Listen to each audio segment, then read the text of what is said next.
नमस्कार विद्यार्थी मित्रांनो, MPSC GK या यूट्यूब चॅनलवर आपले खूप खूप स्वागत आहे।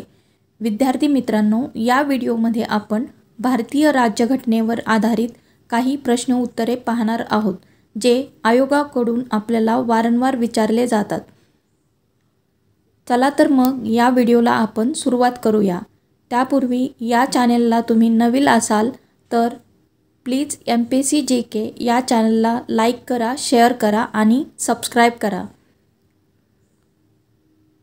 प्रश्न क्रमांक 1, खालीलपैकी कोणत्या योजनेमध्ये संविधान सभेच्या निर्मितीची तरतूद करण्यात आली होती? ऑप्शन आहेत स्टॅफर्ड क्रिप्स योजना, ब ऑगस्ट ऑफर, ऑप्शन क कॅबिनेट मिशन प्लान, ऑप्शन ड लॉर्ड लिनलिथगो। बरोबर उत्तर आहे ऑप्शन क कॅबिनेट मिशन प्लॅन। प्रश्न क्रमांक 2, भारतीय राज्यघटनेत मूलभूत हक्कांचा समावेश कोणत्या भागात करण्यात आला आहे? ऑप्शन आहेत अ भाग 2, ऑप्शन ब भाग 3, ऑप्शन क भाग 4, ऑप्शन ड भाग 4A। बरोबर उत्तर आहे ऑप्शन ब भाग 3।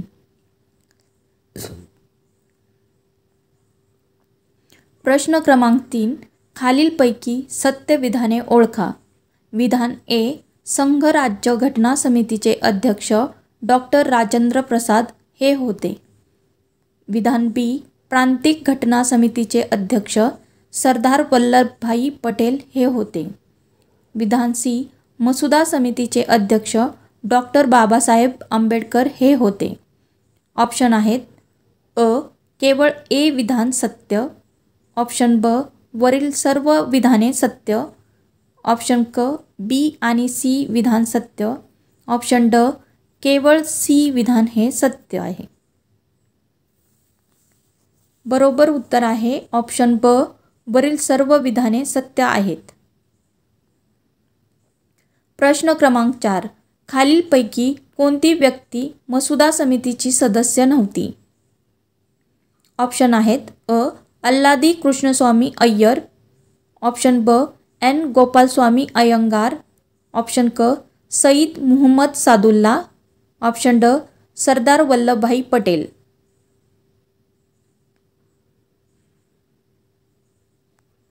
बरोबर उत्तर आहे ऑप्शन ड सरदार वल्लभभाई पटेल हे मसुदा समितीचे सदस्य नव्हते। प्रश्न क्रमांक 5, राज्यघटनेच्या कोणत्या भागात मूलभूत हक्कांची तरतूद करण्यात आली आहे? ऑप्शन आहेत अ भाग 1, ब भाग 3, ऑप्शन क भाग 2, ऑप्शन ड भाग 4। बरोबर उत्तर आहे ऑप्शन ब भाग 3। प्रश्न क्रमांक 6, भारतीय घटनाकर्त्यांनी भारताची मॅग्ना कार्टा म्हणून कशात संबोधले आहे? ऑप्शन आहेत अ भाग 1, ऑप्शन ब भाग 3, ऑप्शन क भाग 2, ऑप्शन ड भाग 4। बरोबर उत्तर आहे ऑप्शन ब भाग 3। प्रश्न क्रमांक 7, लोकशाही देशांमध्ये नागरिकांना काही मूलभूत हक्क प्रदान केले जातात, त्यांचे संरक्षण करण्याची जबाबदारी कोणाची असते? ऑप्शन आहेत अ राष्ट्रपती, ऑप्शन ब न्यायव्यवस्था, ऑप्शन क कायदे मंडळ, ऑप्शन ड कार्यकारी मंडळ। बरोबर उत्तर आहे ऑप्शन ब न्यायव्यवस्था। प्रश्न क्रमांक 8, खालीलपैकी कोणती विधाने सत्य आहेत?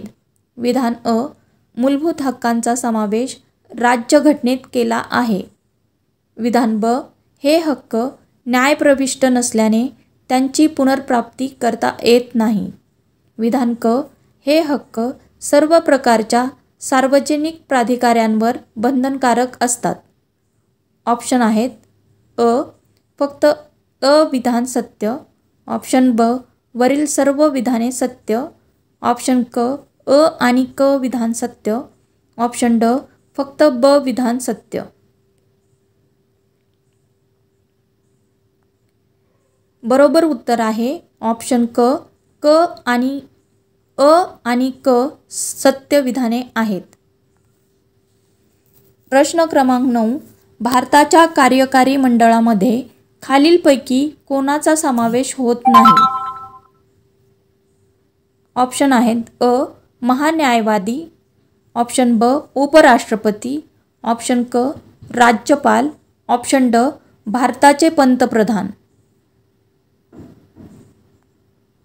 बरोबर उत्तर आहे ऑप्शन क. राज्यपाल. प्रश्न क्रमांक 10. संविधान सभेचे कायमस्वरूपी अध्यक्ष म्हणून कोणाची निवड करण्यात आली? ऑप्शन आहेत अ. डॉक्टर सच्चिदानंद सिन्हा, ऑप्शन ब. डॉक्टर बाबासाहेब आंबेडकर, ऑप्शन क. डॉक्टर राजेंद्र प्रसाद, ऑप्शन ड. पंडित जवाहरलाल नेहरू.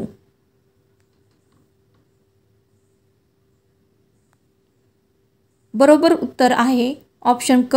डॉक्टर राजेंद्र प्रसाद. प्रश्न क्रमांक 11. खालीलपैकी चुकीचे विधान ओळखा. विधान अ. संविधान सभेची पहिली बैठक 11 डिसेंबर रोजी झाली. विधान ब. 11 डिसेंबर 1946 रोजी सर पी.एन. राव यांची संविधान सभेचे कायदेशीर घटनात्मक सल्लागार म्हणून निवड करण्यात आली. विधान क. मूळ राज्यघटनेत 1 प्रास्ताविका, 395 कलमे, 22 भाग व 8 परिशिष्ट होती. विधान ऑप्शन आहेत अ. फक्त अ विधान चुकीचे आहे, ऑप्शन ब. ब आणि क विधान चुकीचे आहेत, ऑप्शन क. वरील सर्व विधाने चुकीची आहेत, ऑप्शन ड. ब आणि क विधान चुकीचे आहे. बरोबर उत्तर आहे ऑप्शन अ. फक्त अ विधान हे चुकीचे आहे. प्रश्न क्रमांक 12. जोड्या लावा. देश आणि त्या देशातील घटनेतून घेतलेल्या तरतुदी. देश आहेत कॅनडा, अमेरिका, ऑस्ट्रेलिया, रशिया. तरतुदी आहेत समवर्ती सूची, प्रभावी केंद्र असलेले संघराज्य, न्यायिक पुनर्विलोकन, मूलभूत कर्तव्य. बरोबर उत्तर आहे ऑप्शन ड. कॅनडा या देशाच्या घटनेतून आपण प्रभावी केंद्र असलेले संघराज्य ही तरतूद घेतली आहे. अमेरिका या देशाच्या घटनेतून आपण न्यायिक पुनर्विलोकनाची तरतूद घेतली आहे. ऑस्ट्रेलिया या देशाच्या घटनेतून आपण समवर्ती सूची ही तरतूद घेतली आहे. रशिया या देशाच्या घटनेतून मूलभूत कर्तव्य याची तरतूद आपल्या घटनेत केली आहे. प्रश्न क्रमांक 13. खालीलपैकी कोणती विधाने चुकीची आहेत? विधान अ. मूलभूत हक्क घटनेचा अविभाज्य भाग असून ते साधारण कायद्याने बदलता येतात. विधान ब. मूलभूत हक्क हे अमर्यादित नसून गुणात्मक आहेत, म्हणजेच राज्यसंस्था त्यांच्यावर पर्याप्त मर्यादा घालू शकते. ऑप्शन आहेत अ. चूक ब बरोबर, ऑप्शन ब. ब चूक अ बरोबर, ऑप्शन क. दोन्ही चूक, ऑप्शन ड. दोन्ही बरोबर.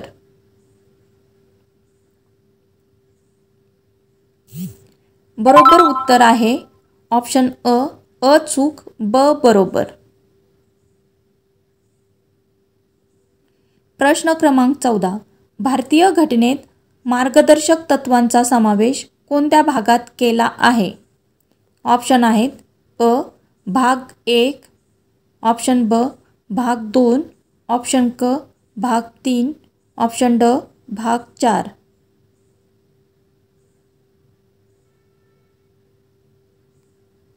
बरोबर उत्तर आहे ऑप्शन ड. भाग 4. प्रश्न क्रमांक 15. खालीलपैकी कोणती विधाने बरोबर आहेत? विधान अ.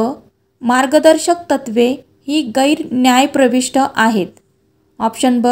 घटनाकर्त्यांनी ही मार्गदर्शक तत्वे आयरिश घटनेतून घेतले आहे. विधान क. भारताच्या घटनेत भाग 3 मध्ये मूलभूत हक्क तर भाग 4 मध्ये मार्गदर्शक तत्त्वे समाविष्ट करण्यात आले आहेत. ऑप्शन आहेत अ बरोबर, ब चूक, ब फक्त क, ऑप्शन क वरील सर्व बरोबर, ऑप्शन ड ब आणि क बरोबर. बरोबर उत्तर आहे वरील सर्व बरोबर. Thank you. Please MPC GK या चॅनलला लाईक करा, शेअर करा आणि सबस्क्राईब करा.